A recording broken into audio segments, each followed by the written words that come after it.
Kothagudem municipal పాలక వర్గంలో అధికార పార్టీ అసమ్మతి కౌన్సిలర్ల వ్యవహారం రోజుకొక మలుపు తిరుగుతోంది.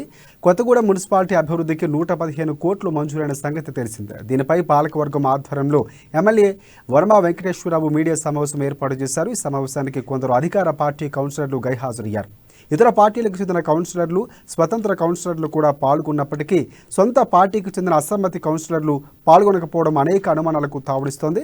మరోవైపు మున్సిపాలిటీలో ఎటువంటి అసమ్మతి లేదని, తామంతా ఒకటేనని, వ్యక్తిగత పనుల కారణంగా వారు హాజరు కాలేదని మున్సిపల్ చైర్పర్సన్ సీతా మహాలక్ష్మి సర్ది చెప్పే ప్రయత్నం చేశారు.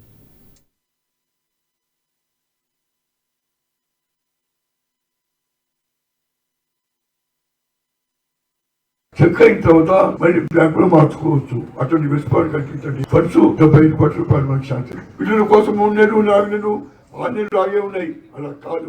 ప్రత్యేకంగా ముఖ్యమంత్రి గారి దృష్టికి నేను ఇష్యూ చెప్తే, సార్ ఈ విధంగా కొన్ని బిల్లు ఇబ్బంది పడుతుంటే వెంటనే టీఎంఎఫ్ ఫండ్స్ ఇచ్చేసి వెంటనే కలెక్టర్ ఆధ్వర్యం వస్తాయి.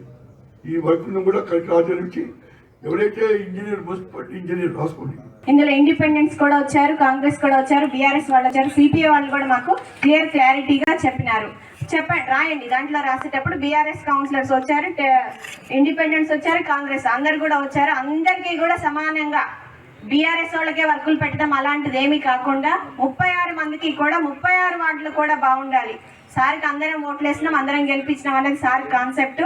అందరినీ కలుపు